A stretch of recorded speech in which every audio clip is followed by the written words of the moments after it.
Stand by for broadcast. You're listening to Inside Air, a behind-the-wire view of the Royal Air Force, its people, technology and operations. Hi, I'm Flight Lieutenant Chris Sully and welcome to the latest RAF Inside Air podcast. In this episode we're talking about Royal Air Force Intelligence. Who are they and what do they really do? In very simplistic terms, where would you go? What would you do? Where is the enemy? What have they got to fight you with? It's so fundamental. I think it's easy to forget about intelligence. From an Air Force perspective, we're all about delivering air power. So that lethality, targeting. Once you understand what's happening and why, you then need to be able to identify where your adversary is and be able to target their systems and capabilities. So we've got about 1,500 regulars and about 400 intelligence reserves. And that intelligence reserve footprint, we're going to try and double that over the next 10 years as well, because the reserves are a really important part of what we do. As usual, we'll also reheat a few stories which could have slipped under your radar, and we'll be finding out who's under the hat this week with AS1 Ben Russell. Proudest moment in the RAF was, again, as OC Mert, where we were able to save many soldiers who had significant battlefield injuries, and they have been able to live long, wonderful lives with their families back here in the UK. We hear a lot about RAF and general military intelligence, but what do we actually mean when we talk about it? Who's involved? What do they do? How do they do it? And what happens to all the information they gather? Squadron Leader Peter Lisney lifts the veil to get the answers. Group Captain Kenny from Royal Air Force Intelligence, thank you for joining us on Inside Air. Thank you. Lovely to be here. So, we've got a really interesting topic. You're going to tell me everything about Royal Air Force Intelligence that you can, so it'll probably last just a couple of minutes long because of classifications. Yeah, absolutely. With intelligence, the suggestion is that you live in the shadows, metaphorically and physically. Yeah, I think so. When I first joined the Air Force 25 years ago, one of my first jobs was as a squadron intelligence officer, and my nickname was Spy on the squadron. And that's kind of the impression people have, that they think you do something nefarious in the background, and it's quite far from the truth, to be honest. Let's start off by looking back historically, because I think we need to give some context for intelligence. And I don't know if you want to start this story in World War II, World War I, or earlier. Well, I guess from an air intelligence perspective and the RAF, I mean, our heritage goes right back to pre-Air Force days, so right back to the Army, typically the Royal Engineers. They were doing work with balloons, for example, and how they could see over the other side of the hill. That's always been the sort of premise. How can you see what the enemy's doing? And the First World War came along and the airplane was used instantly. In 1914, airplanes were providing reconnaissance and information on where the Germans were moving their advances into France. And so from then on, we've just continued with that. And by the end of the First World War, our ability to find the enemy, locate them using those airplanes and pass that information back so they could be targeted was second to none. And also we then had to invent fighter aircraft to try and engage those reconnaissance planes as a result. So really the whole history of the Air Force is revolves around intelligence. That's an interesting way of looking at it. And then rolling on to World War II, the Royal Air Force has got a great history of photographic interpretation and identifying the developments at Peenemünde. Can you tell us a little bit about that? Yeah, so there's sort of two strands to the sort of Second World War, which was really the real birth of the sort of future of the intelligence profession within air. So we had two strands. You've got your imagery intelligence, which you've mentioned, but also signals intelligence, which is sometimes forgotten about. And a good example is in the Battle of Britain, a lot of focus is on the chain home radar system and how important radars were in intercepting or detecting German aircraft so they could be intercepted. But actually we had a thing called the Y service, and all three services had elements of this, but air in particular. So we detected German signals before they were even in range of radar, and they could vector potentially aircraft on to intercept before that. We also had linguists, German linguists, listening into the communications, so they could tell what size the raid was, where it was coming from, and what they were planning to do. Again, before even radar could detect it. But because it was classified for the following 35 years, it gets lost in the story. So signals intelligence has been a huge part of our heritage.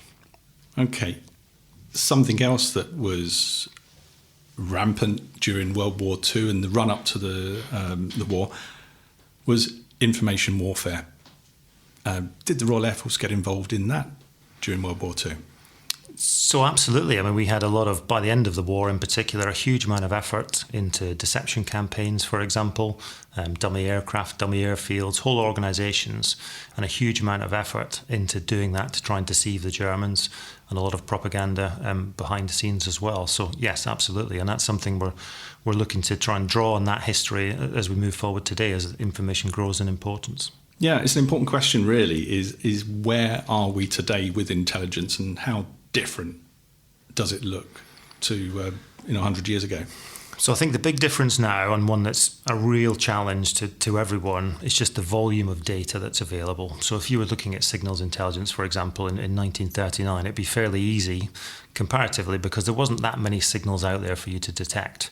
Whereas now, with the advent of the sort of data revolution, but the volume of signals that is out there and the data that you can collect is huge, and our ability to process that, to sense it, to collect it, and then to analyse that information, it's really challenging as we move forward.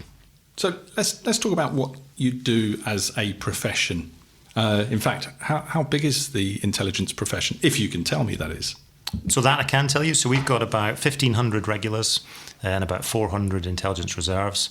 And that intelligence reserve footprint, we're going to try and double that over the next 10 years as well, because the reserves are a really important part of what we do. So we're quite lucky in that RAF intelligence has grown about 30% over the last 10 years. As the rest of the forces are shrinking, the importance of intelligence continues to grow. So we're in a pretty good place in that sense. Okay, so there's three things that I'd like to get out of this chat today. First one is, what do you do? And the second one is, why do you do it? And the third one, I'm not sure if you can answer this, is how do you do it? So let's talk about the what you do. So if you think about, and this is the easy one, intelligence sort of underpins everything really. So two parts of that that you're trying to provide. So insight, so what has happened or what is happening and why is it happening? So that's really important. But also then foresight, which is what's going to happen next, because there's no point in just reporting on activity that's already happening. You have to provide analysis and an assessment on what you think is going to happen next so that your senior leaders can make a decision. So that's a core part of what we do. Second part of that is, from an Air Force perspective, we're all about delivering air power.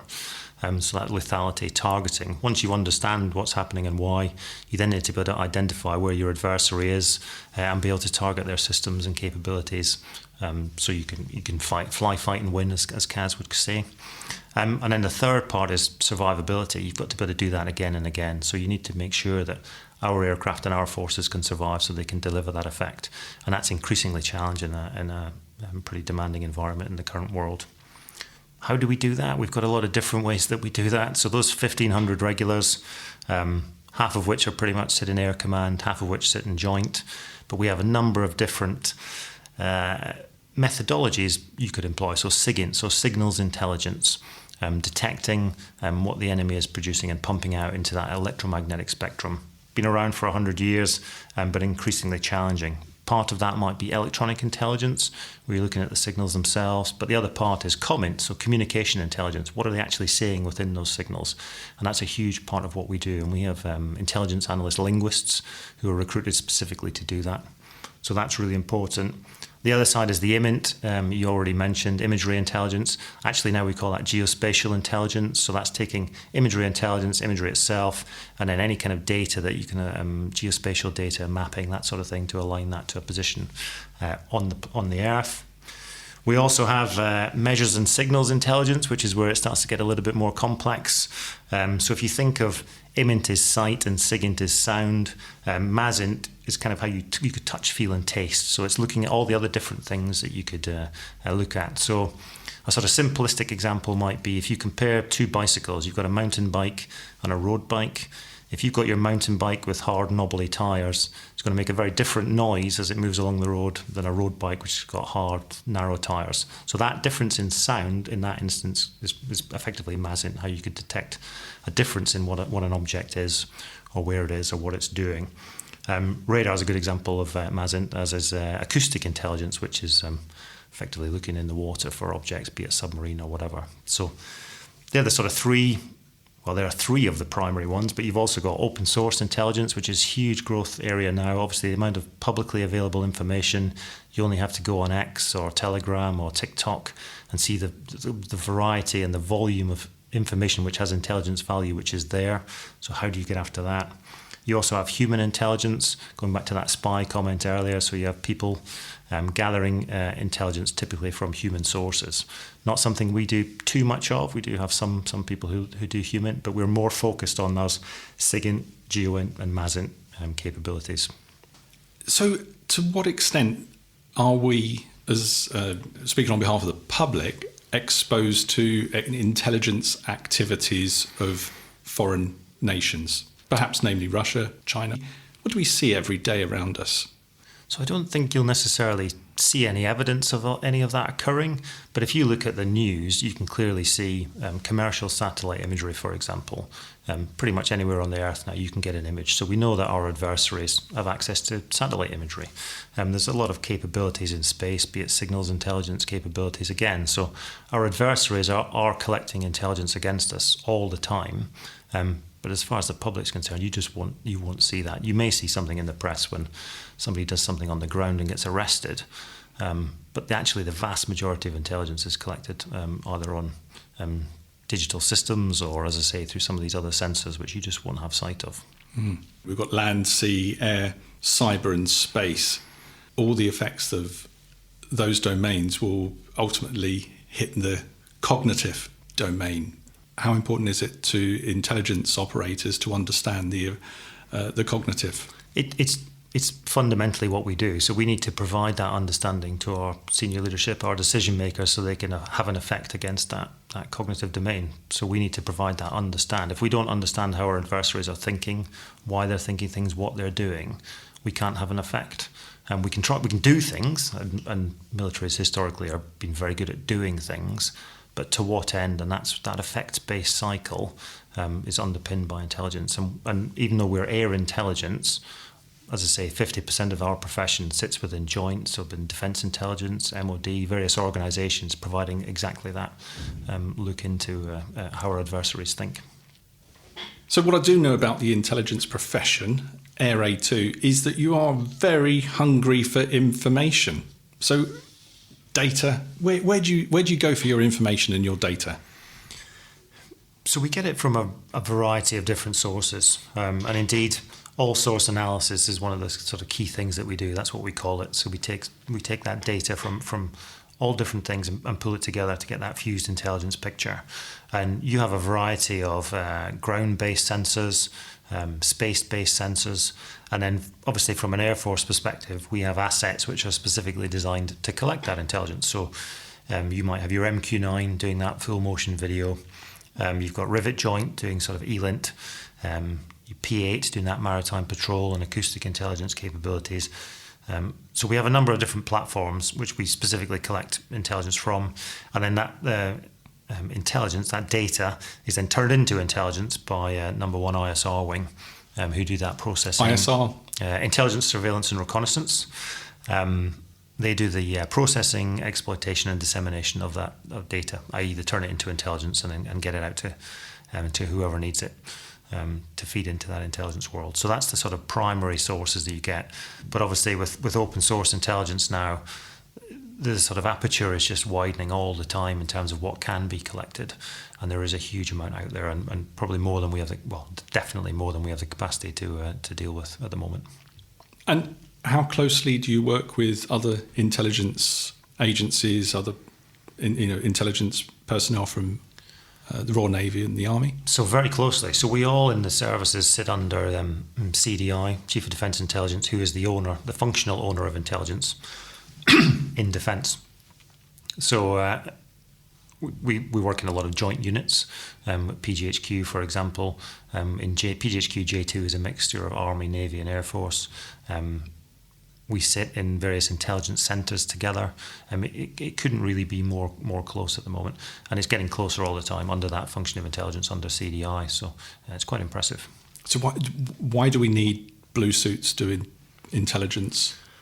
Great question. We need the blue suits for the very good reason that we need to provide that air expertise into the joint environment. So if everyone was just sort of an amalgamous bunch of joint people, you wouldn't make very good decisions, you wouldn't do very good analysis. So you need that air expertise, the understanding of what air operations are, how they work, how our adversary air operations work, and that can only really come from being inculcated into that environment and brought up through that environment. And it's something that sometimes we find a bit challenging, to be honest, because some of our people in intelligence will just go straight into the joint environment from training, and some of them will never, ever be on an actual airbase in their careers. So it's something we have to constantly manage and bring to the fore. And part of what we're doing at the moment when we're looking at training, for example, is to make sure we get that air-mindedness hammered home at that point so that we get that. So when you chose the career in Royal Air Force Intelligence, looking back, was it the right decision? Absolutely. 25 years I've been doing this now. The variety of things that I've done throughout my career, and I've been lucky enough to do. I've supported air operations, I've deployed 8 times now, multiple conflicts, but I've also done things like sort of counter-espionage, counter-terrorism. I was lucky enough as a junior officer to brief at Cobra with the Home Secretary on a terrorism issue.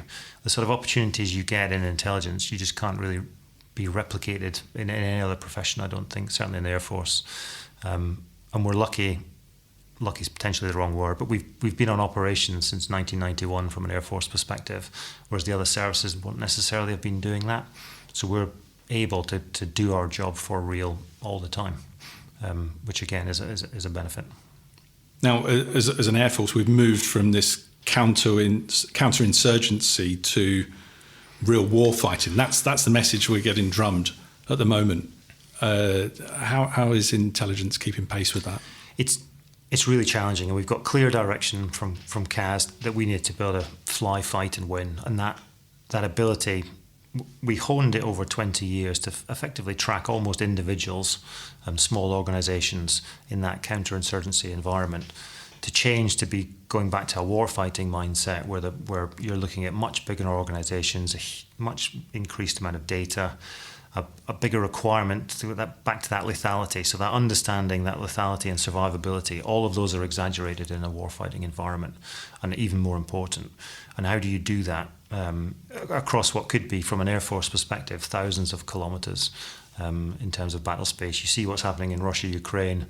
I think at the weekend there was a UAV strike at 1,800 kilometres range. So we've got to deal with these vast geographic spaces as well as huge amounts of data.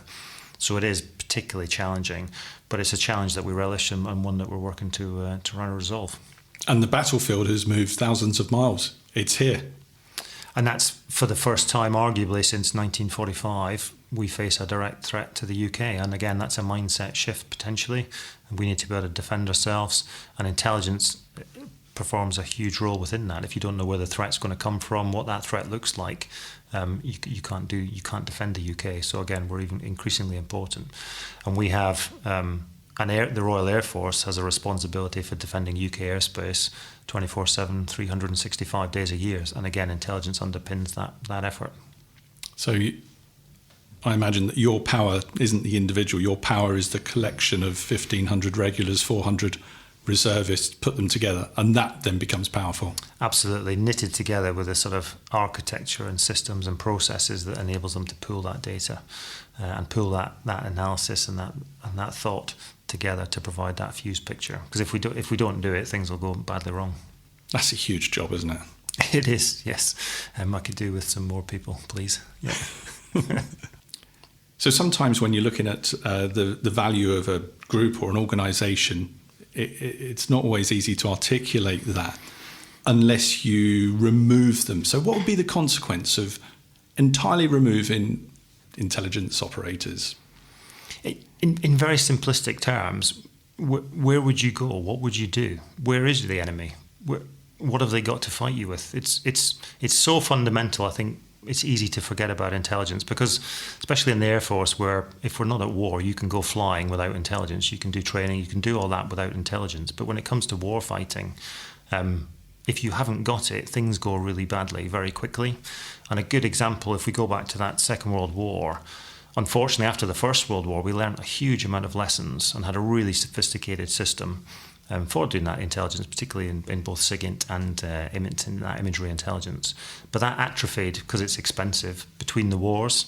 And even though we had a doctrine of the bomber will always get through, and talking about strategic strike, by 1939 we did have 74 bomber squadrons in the UK, but there was 6 imagery analysts total. So their ability to actually find a target, understand where they were going to bomb, and then getting the battle damage assessment afterwards was almost non-existent. So we lost early on in the war a lot of aircraft, and it probably took about 2 years to get to a stage where the RAF could actually find targets effectively, strike near them generally, and then do that bomb damage assessment afterwards. So, didn't the Air Force look at civilian organisations and co-opt them into the Air Force to deliver that image analysis? I'm thinking of Medmenham Hall. Yeah, exactly. Yeah, so the sort of origins of RAF Medmenham came from a private company based out of Wembley, effectively, who were making maps. That's what they were primarily doing. So flying around the world, taking images and turning them into maps. And the Air Force didn't necessarily have the ability or the analytical ability to analyse those pictures that they could take, and there were squadrons who could take them, but they couldn't really analyse them carefully. Yeah, so they were brought into the service, moved to RAF Medmenham, and by the end of the war they were doing 1 million images a month. And it's really sort of a good point in some ways, because that diversity of thought, they also brought in a lot of academics, archaeologists, for example. The entire Cambridge University archaeology department was brought in to do intelligence. That diversity is what we're really after today, because that's really important. If you don't have that in intelligence, if everyone thinks the same, you're going to end up in a bad place, not doing very effective analysis. Something also I picked up was that surprised me, with the multiple layers of analysis. So an aircraft would fly a mission, and immediately on landing the pilot would say, yeah, there's an issue at this location. But then the photographs would go to multiple layers who would analyse the same and build it up a picture. Can you tell us more about that? Because you'll understand that more than me, and I'd be interested to know how that happens today if we follow the same rules. Yeah, so I think it has changed in terms of the pace, but the concepts are pretty much the same. So if you look at MQ-9, for example, or Reaper drones, in real time they're recording FMV, full motion video. So you've got an individual, a mission intelligence coordinator, intelligence analyst in the back looking at that video real time. So when they're doing their mission, they can call out exactly what they're happening. And behind that, your phase 2, I guess, you've got not quite real time, but almost real time. You've got another team of analysts looking, and they can sort of rewind a little bit, look in detail at what's happening, and calling out any other detail that they might have. And then that, even when that's done, the mission, it'll go into a depository, and that can then be looked at slower time to someone can go through it in detail and see if there's anything that was missed. And the same principle applies for signals, for example. There could be real-time indication and warnings from something that's happening, but actually a lot of data that's going back that can be analysed in future. And this is where we start to think about, giving the volumes involved, how can we apply AI to getting after some of that volume. So historically, I mean, the Medmenham archive in the war, millions and millions of images sat there. What do you do with them? In those days, very difficult to go back through and do anything. Now we've got technology, we can actually get AI involved and extract even more information and intelligence out of those data sources. So presumably, because of use of AI, the time it takes to get the decision is a lot shorter than human interaction. Certainly what we're aiming for. We're not quite there yet in some areas, but yes, absolutely, that's where we need to be. And because certainly where our adversaries are going, and we need to try and be ahead of them in our decision making, and that's the challenge as we move forward today. That's really complex. Can you tell us about the role of linguists within the Royal Air Force? So linguists, for our perspective, are huge. And I mentioned historically they've always been a big part of what we do. Relatively small numbers, so we've got about 160 positions for linguists in RAF intelligence. And they are recruited specifically as intelligence analyst linguists. So the other services, they will take intelligence analysts and then train them to be linguists, whereas we recruit linguists right from the start. Because if you're looking at that communication intelligence, for example, you need to understand what somebody's saying clearly you need to understand the language. And it's not just as simple as sort of your sort of civilian language qualification. It's not about being conversational necessarily in Russian. It's about understanding the military technical language that they're talking, because that's very different. We speak in a weird language in the military, don't we? So our linguists need to be able to understand that, different dialects, different accents, and report on that. Some cases in near real time as well. So very sophisticated stuff. I can't go into a lot of the detail about that, but a huge part of what we do. So what sort of person would you be expecting to bring through the front door as a new recruit linguist? Someone who is inquisitive. Obviously, they have to have a language aptitude, but they don't necessarily have to have any qualifications or they don't have to have a degree in a language, for example, because we will train them up. They just have to be willing to learn. Good understanding, I think, of how languages work, although we can train that into them as well. But it's really just being enthusiastic and keen. So earlier you mentioned the risks of groupthink. How does the Royal Air Force mitigate that risk of recruiting clones of the same person? I think that's really difficult. And I think if we're honest, I don't think we've necessarily been very good at that, actually. We are all relatively similar in some ways. And I think that's something that the Air Force in particular, as we look to try and get more diversity into the service, is looking at. But certainly I could do with more within intelligence. And that's one of the areas where the reserves in particular are invaluable, because they bring with them that life experience, which is a completely different experience than people who've been regular military. So that is one thing that we get. But we could definitely do more. One of the things that does hinder us sometimes is the ability to get an above secret clearances. So certain nationalities and backgrounds, that is more challenging perhaps than it should be.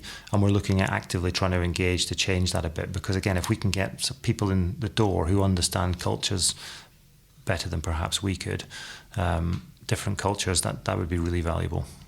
We've talked about Royal Air Force intelligence and where you're going and where you've come from.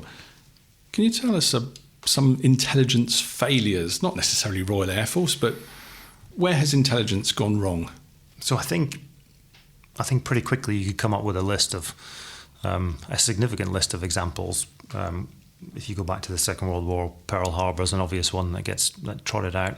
9/11 is another one potentially, where there was indications there that something was occurring and it wasn't picked up. The Iraq War, from a UK perspective, still quite a sensitive subject, but unfortunately there was some clear intelligence failings identified in the Hutton inquiry, and that's something that we in our training use as an example as to how we not to do things potentially. And then more recently, Russia's invasion of Ukraine. So you had various countries didn't think that was going to happen. Others did, and there was a bit of confusion, and even Ukraine potentially didn't want to believe that was going to occur when it did. And then from a Russian side, they clearly didn't think that the resistance would be as it was. They thought they would take 3 days and they'd be at the gates of Kyiv and it would all be over. So that was a huge intelligence failure from their perspective. And 2 and a bit years later, they're still trying to grind on in that war. So if you get it wrong, the implications are pretty stark, and unfortunately a lot of people potentially can lose their lives. And that's something that we're actively trying to prevent and do on a daily basis. Okay, you've mentioned Russia and Ukraine. Maybe that's a time to talk about information warfare and how much, I don't know how much you can tell us about that, but your observations and what the Royal Air Force is doing to move towards being ready for that.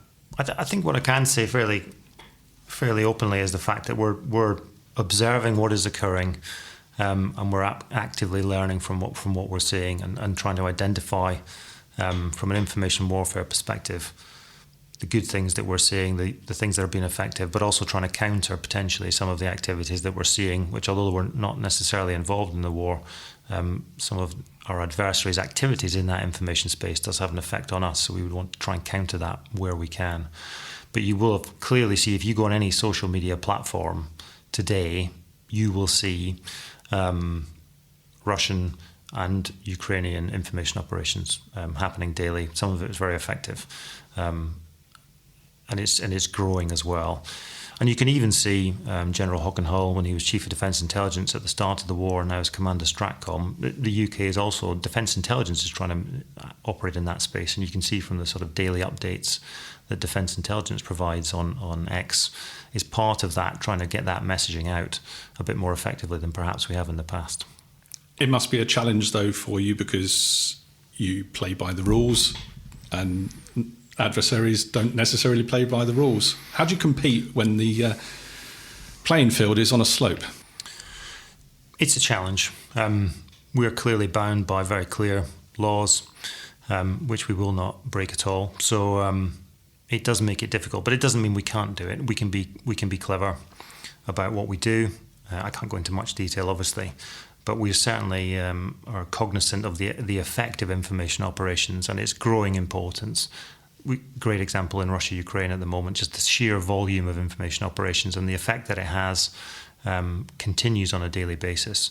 So we're very much engaged and trying to learn and understand and see how we can be better, whilst at the same time abiding by those rules and regulations, which we must do. So, Group Captain Kenny, seeing as we are trying to lift the veil on RAF intelligence or air intelligence, A2 is another thing. When you go into a joint environment, it's J2. Do you have any message or anything you'd like to put across to Royal Air Force commanders? What would you like to communicate with people within the intelligence profession in the Royal Air Force? And what would you like non-intelligence professionals to understand about what you do and the opportunities within the intelligence profession? It's a very good question, and I will try and answer them. I think from the first point, as a sort of deputy head of the profession, we always need more intelligence. We never have enough people, and that's the same. Every officer in the military will say that, in whatever profession they're in, to be honest. But I think as the challenges grow, our ability to leverage leadership, governance, oversight, processes, data, we're going to need some help, I think, if we're going to do that, just because the sheer scale that we're looking at. And for context, I'm the only group captain in intelligence in air. I'm not the senior RAF intelligence officer. We have a number of 1-stars and a number of other group captains who are in joint. But in air, actually, it's only me, and I have 2 jobs, so that's a challenge. There's 44 1-stars, for example, in Air Command. There is no 1-star in intelligence. So we probably need to have a little bit of governance there. If we could, that would be a plea. In terms of our own people, my main message, we have some very impressive people out there, and they're doing a huge variety of jobs. I was in a brief with the Chief of the Air Staff 2 weeks ago, and he was getting briefed by 2 of our AS1s in Space Command, talking about Russian threat systems, which I believe Air Vice Marshal Godfrey was talking about in a previous podcast. And just to see those 2 AS1s confidently engaging with the Chief was very impressive. So AS1, that's a private equivalent in the Army, and how old were they roughly? Maybe 21, 20, something like that. Very young, straight from training, and this is their first job. But yet they are now the experts in adversary space systems, and that's what we have across the board. We have young people coming in who need to be experts very quickly, and the responsibilities are quite stark, because it's a strange profession in some ways. So it's unlike a lot of other branches in the military.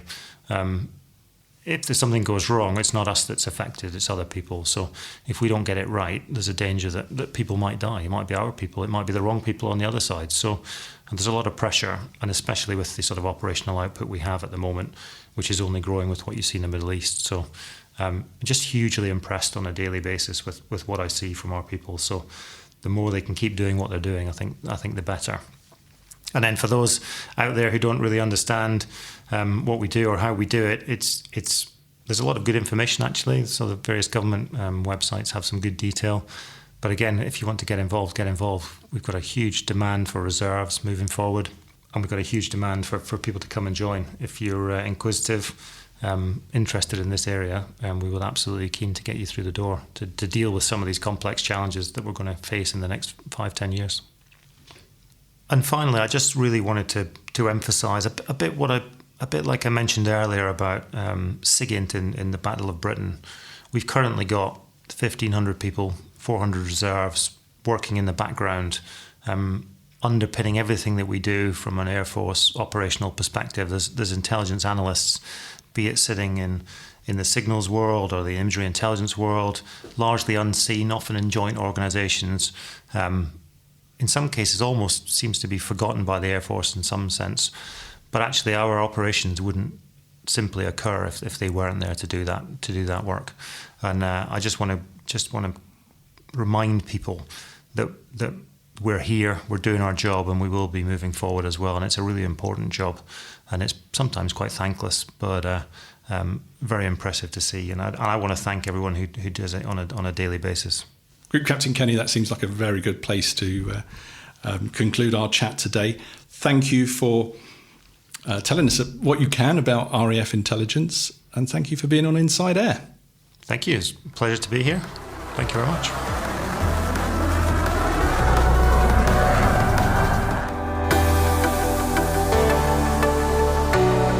This is Reheat for Inside Air, where we take a look at some of the RAF stories you may have missed. I'm AS2 Chris Keane.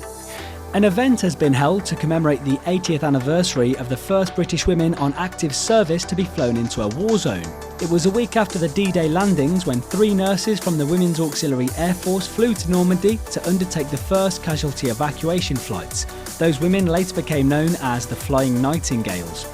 Nursing orderly Corporal Lydia Alford was the first Flying Nightingale to return from Normandy with patients, and her niece Sheila Lane was at the event. When I was probably 6.5, 7, my mother happened to take me to the cinema in Eastleigh. On the screen was my Auntie Lydia. Growing up, Auntie Lydia and what she did was, a bit of heroine and role model for me. A pair of RAF Pumas launched a 9-hour firefighting mission from RAF Akrotiri as a forest blaze threatened to engulf a residential area in Cyprus. It was the 7th time this year that 84 Squadron have been scrambled, and thankfully, with excellent coordination from ground and air efforts by civilian and military emergency services, the fire was successfully contained and finally put out. Air Force communications specialists with 90 signals units have launched combat drills in the US using experimental kit designed by UK Defence.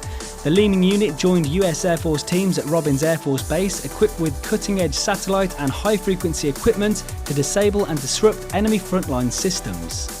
And finally, having launched its Go Solo gliding scheme in 2022, the RAF Gliding and Soaring Association saw the first inductees take to the skies in the Paracorps Combatant Expedition above the French Alps. Gliders were based in Sisterton for 2 weeks and were faced with numerous challenges, including training for high-altitude flying, hypoxia awareness, and using oxygen-fitted gliders for the first time. And that was Reheat for Inside Air. Thanks, Chris. And now it's time to find out who's under the hat with Ben. I'm AS1 Ben Russell, and this is Under the Hat, where we get to know an aviator in less than a minute. Name you're known by. I am Group Captain Charlie Thompson, and I'm known by Charlie. What's your profession? I am Director of Nursing Services for the Princess Mary's Royal Air Force Nursing Service. What's the best thing about your job? The best part of my job is that I am now in charge of nursing, and I feel I can make a difference after my 22 years in service. Hardest part of your job? Hardest part of my job was being OC MERT in Afghanistan. Best location you've served? The best location has also been in Afghanistan because that's where I feel I made a difference. What bit of luxury kit do you never deploy without? Definitely a book, because it can just take you away back to normality and give you that peace of mind to be on your own. And what's your proudest moment in the RAF? The proudest moment in the RAF was, again, as OC MERT, where we were able to save many soldiers who had significant battlefield injuries, and they have been able to live long, wonderful lives with their families back here in the UK. Thank you, Group Captain Thompson, for joining us on this episode of Under the Hat. That's all for this episode of Inside Air. Please give us a review, subscribe on your favourite podcast app, and then join us again soon. You've been listening to Inside Air, a behind-the-wire view of the Royal Air Force, its people, technology and operations. If you're serving in the RAF and have a story for us, please speak to your unit media and communications officer. Inside Air is written and produced for the Royal Air Force by RAF Media Reserves.